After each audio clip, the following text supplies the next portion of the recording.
Ini merupakan potongan onion gitu. Bila lihat onion, dia punya sifat dia ada beberapa layer di situ. Jadi udah diguna pakai itu oil goreng gitu kan. Itu cooking oil. Masak ke sedikit aja kan. Masak sedikit saja. Lantas goreng je lah kan. Kerana tujuannya untuk mengetahui sama ada generate itu aroma rempah gitu. Dia beda banget kan. Jadi lu tutup aja dengan cooking cover ni. Lantas lu guna itu ceramic spatula. Lu test saja sama ada lu finger lu rasa tak heat transfer begitu dekat ceramik kan.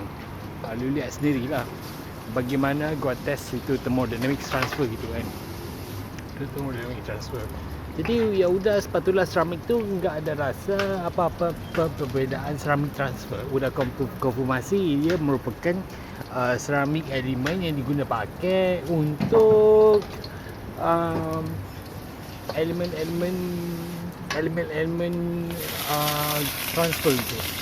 Ya udah, ini potatoes ini dia merupakan secara original dia ada kandungan potasium gitu, mineral potasium. Jadi gua masak je ni onion berserta potongan potasium. Jadi penuh Bunsen gua rekomendasi turn on besar-besar banget je, besar-besar banget, supaya itu masalah kekeluargaan di tong gas itu akan meletup bila-bila aja kan. Jadi gua enggak peduli, gua masakin itu potatoes bersama onion gitu kan. Udah gua tutup dengan cover pan. Lantas lu tahu kan mau bikin itu apa, hamburger sauce gitu kan. Lu tahu hamburger apa itu, hamburger apa ya, kita panggil itu samurai burger gitu, samurai burger sauce gitu kan. Jadi gua lantas gua guna chopstick, gua cucuk itu piece itu cover itu ricihan potatoes untuk memeriksa sama ada potatoes itu udah konfirmasi masak. Jadi udah dicucuk dengan dengan chopstick, udah konfirmasi dia udah masak gitu ya. Lantas juga gua gunakan itu ini spatula besar kan untuk cooking.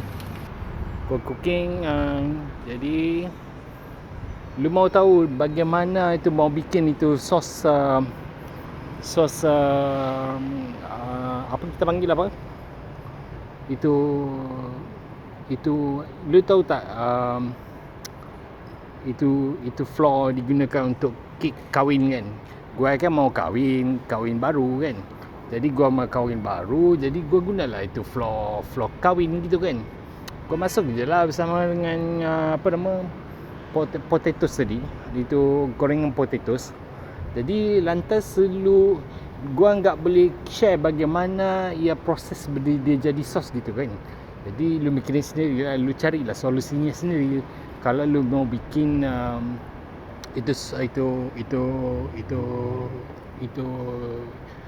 itu sos, lantas gua rekomendasi lu beli aja apa sebarang flour yang kamu interested ya.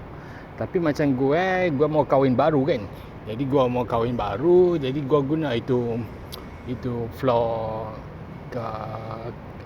apa kek gitu kan untuk dibikin sos. Lu mikirin sendirilah bagaimana mau buat sos. Gua enggak mau tunjuk-tunjuk gitu kan. Makasih.